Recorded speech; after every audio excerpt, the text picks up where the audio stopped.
And welcome to this Wednesday edition of Bury Your Bookie. I'm Jeff DeForrest. We're hoping to connect with Troy West, but he's out there somewhere in cyberspace. So we'll go ahead and see if we can't give you some kind of insight into ways to make money. Always have to wake up every day. If you don't devote at least 20, 30 seconds to the concept of how can I beat the system, then there's really no point going on with your day. So we'll try to help you with that. And of course, many people are zeroed in on these two games that comprise the semifinals of the quest for the NCAA Championship. A couple of heavyweight matchups, very interesting. A lot of different philosophies about the games.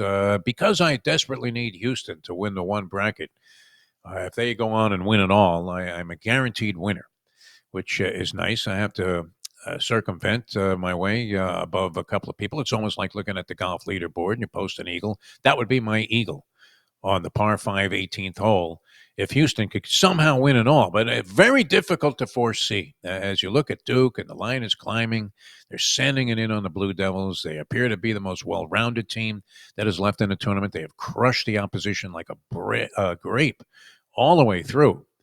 And really dominated. That win over Alabama shouldn't be overlooked. They win that game going away by 20 points, score not even necessarily indicative of the blowout proportions in which that game was being contested. Now, it was unlikely Alabama was going to have a shooting game like they did in the previous effort when they knocked down, 25 out of 53s? Incredible performance from the outside there. You're going to win most of those games, as they did going away. But ran into Duke and were throttled. Houston with their suppressing, just really, I mean, the defense that they go ahead and display game after game is just smothering. They took Michigan State right out of it early and never looked back. They've had a couple of challenges, but I think they've had, in many people's opinion, the most difficult road. They had to beat Gonzaga in an early round to make it into the Sweet 16, and they've had their other challenges against formidable opposition. They've survived it by just being able to shoot enough to complement what has been the most repressive defense that you could possibly go against. I mean, very, very impressive in that fashion on the defensive end of the floor. Is it enough? Does defense really win championships, or is it enough of an incentive now to take the 5.5 points that you're getting with the Houston team and Kelvin Sampson, old school versus new school in terms of philosophies? Is it incentive enough to take the points? So, all right, we're getting messages here from Troy West, and hopefully we will be able to connect with him in short order. If you are betting these games, though, and we'll talk about the Florida game also against Auburn, kind of interesting. My gut is telling me just to go ahead and take Auburn on the money line. Florida's had a couple of scares. Is that an indication of their overall toughness?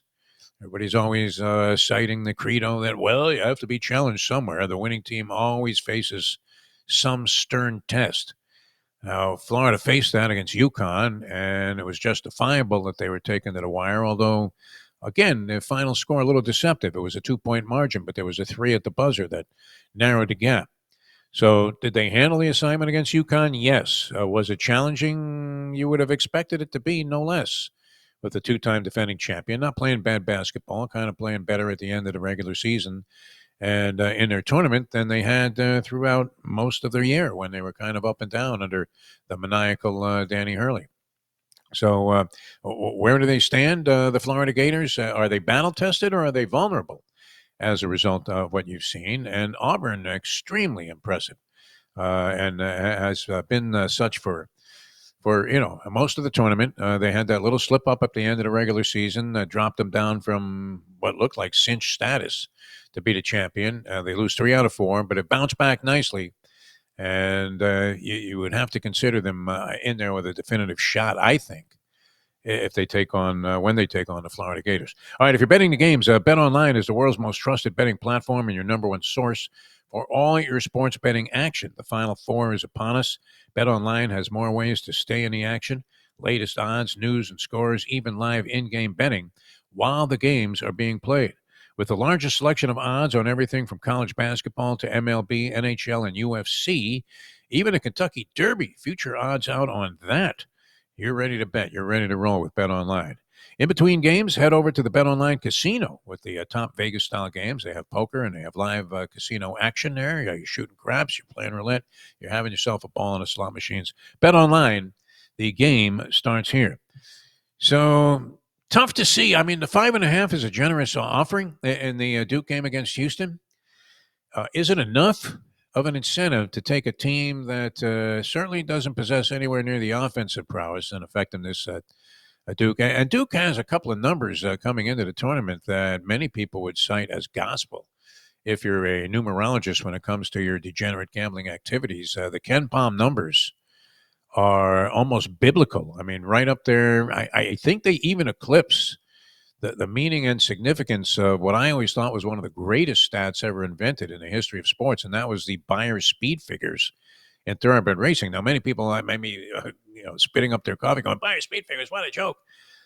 I think they give you a fairly general indication of who has no chance in a race and who's likely to contend. There's no empirical formula for it where it's always going to be true. Otherwise, you wouldn't have horses that pay $100 in the win position or giant long shots of any type. But if you're going to look at a number, just glance over a series of numbers right away and say, okay, I'm looking at, say, in the case of the racing form, a horse that has a series of numbers 68 to 72, and the rest of the horses in the field are topping out at below 60.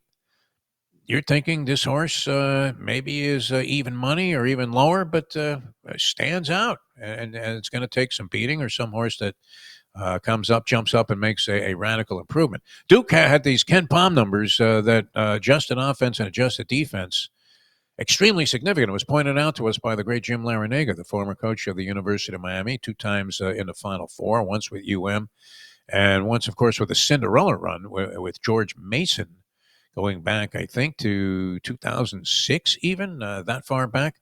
But one of the great runs in college basketball history by any type of a Cinderella team, Jim Larinaga. So he knows his stuff. And he goes by these numbers and finds them fairly significant, if not completely significant. And he pointed that out to us, that Duke had the favorable numbers there, more so than anybody else, including being number one, I think, in both categories, which naturally would eclipse anything anybody else could do.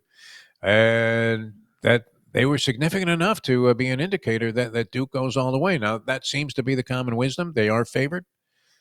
But when you're thinking about, hey, how can I possibly, you have to have some kind of a different opinion, even though it's been chalk laden the tournament, if you're going to take down one of these pulls. So I threw Houston in there as the winner, and if they do prevail, I'll be in good shape. But I'm having a difficult time seeing them winning this game straight up. I just am.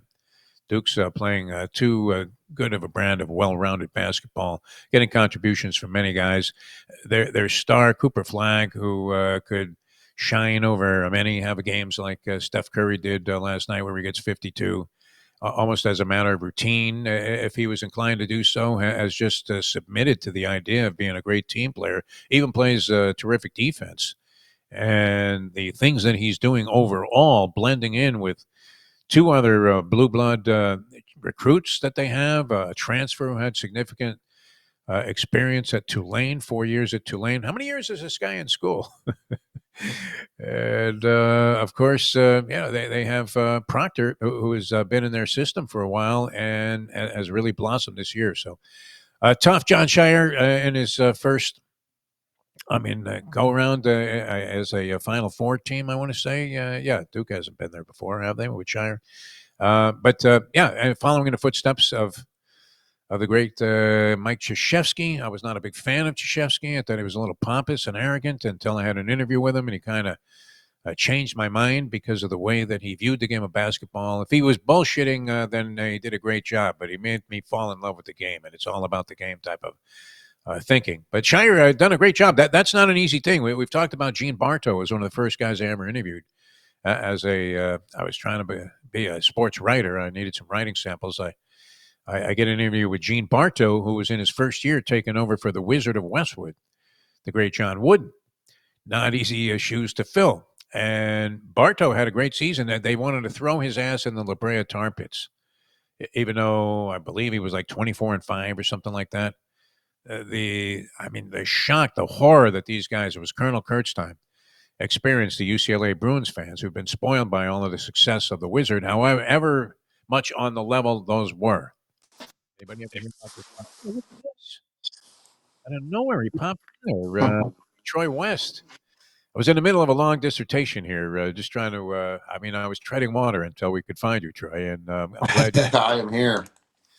All right, let's get right to it. I know you have a, schedule that is a little compromising on time as I'm well. good here. I'm good. I'm good. You know, it's I got to be honest, Defo. In 20 years of sports betting, I've never been this high. So I'm Oh hoping yeah, we can get well, some more winners. that's great. 79-15 run. 79-15. 79-15. Yes. And I this is wish I was documented kidding. stuff. This isn't our man Stu Feiner. We're screaming, promise, No, promise is delivered. And the guy was 0 it's and not. 5. All right, well, how are you doing this? I mean, what are you just plugged into something? Any new systems? Did you hire some new guys? What the hell? You never want to use the word luck, but you know when sometimes things are going your way, they're going your way. I mean, yesterday we had the Diamondbacks was our big play against the Yankees. They get the grand slam late in that game. Mariners, we had the under in that game, was off to a 2-0 start in the first. It slows down, gets to 4-1. And then we talked a little bit about it, that CBC tournament. Yes. We knocked dead Cincinnati. They win by 23, and then Oregon State was grabbing six, and they lost by a point. So kind of interesting to think that a lot of books were not taking action on that tournament. They're going to stop taking your action pretty soon. I think. Gosh. The way you're hitting them. So good. This is perfect. Let's take a quick look before you give us some plays. I'm sure if you're this hot, you got something in the frying pan for today. But a quick look. The line moved a point already in favor of Duke. I need Houston, so that's another thing that's in favor of Duke. But I mean, do you see them being defeated in this game? And is 5.5 enough points to convince you that Houston's in there with a big shot?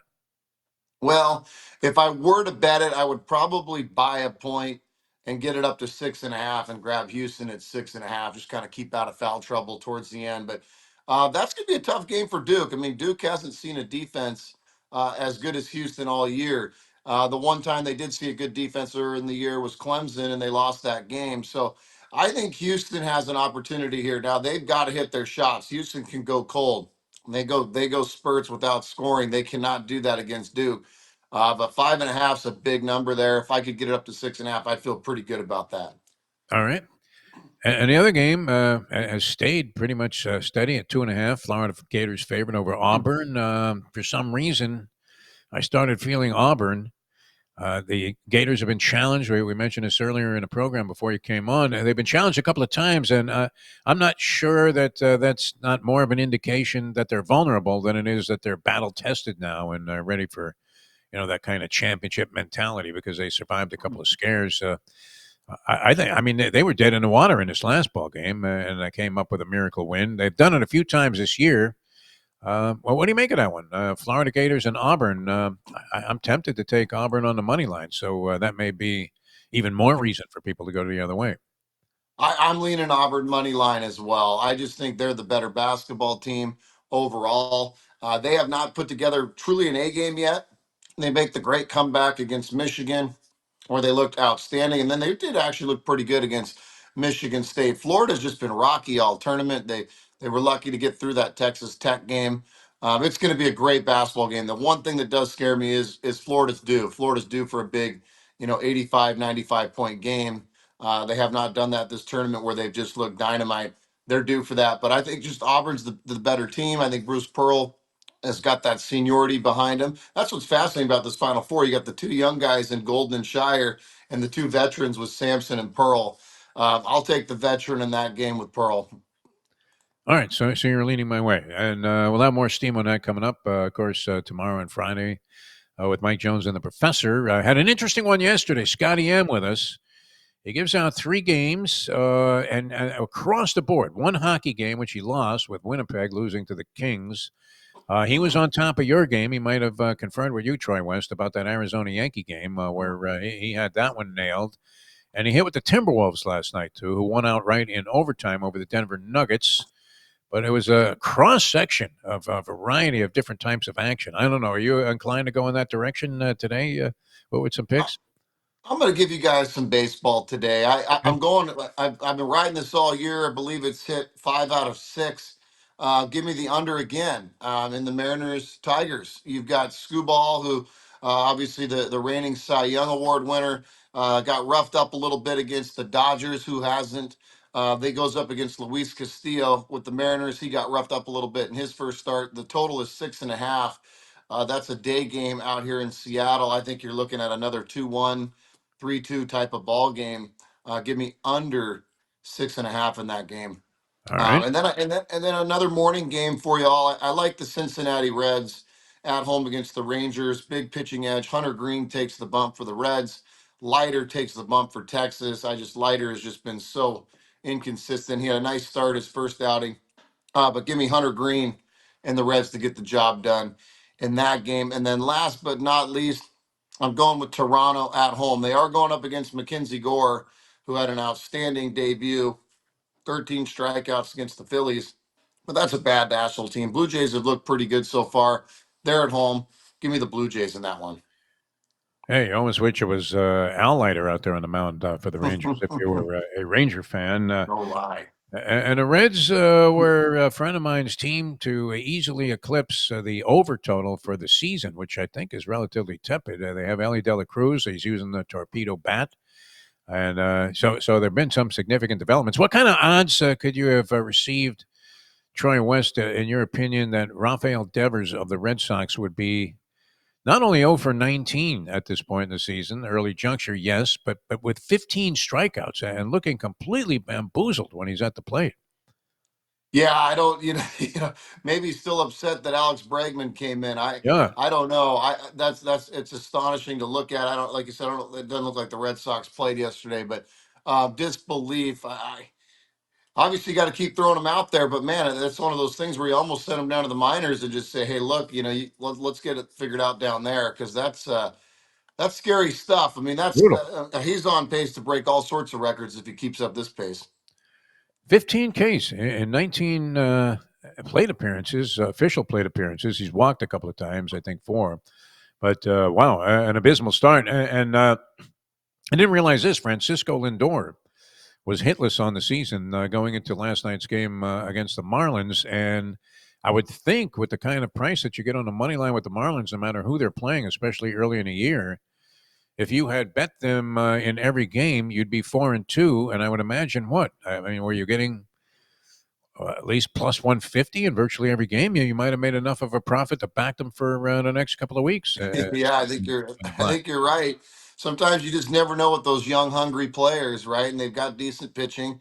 It's nice to see Sandy getting back on the bump. When But will he yeah, be we'll a see. Yankee, though, in your opinion? Is there an over/under on what date he'll be a Yankee, Sandy Alcantara? Gosh, great question. That's actually, uh, yeah, I would think you're probably right. I can't imagine the Marlins with the way they've cleaned house that they're going to want to hang on to him. But time will tell with that. That's an interesting point. I think what's going to happen one day is you're going to see the manager going to the phone and you're thinking he's making a call to the bullpen, but he's actually on the phone confirming the Alcantara trade. And you'll see him, especially if I don't know if the Marlins, I would imagine they may play the Yankees this year.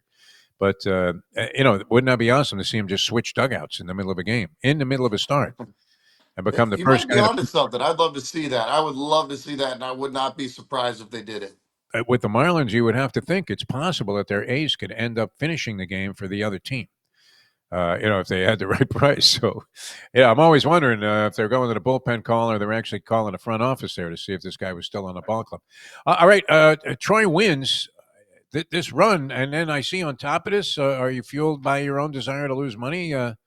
Because you're giving this stuff away now. We are. We're doing 7 days free. You get to the Instagram. It's Troy West. Shoot us a DM or comment free, and we'll get you a link for 7 days free.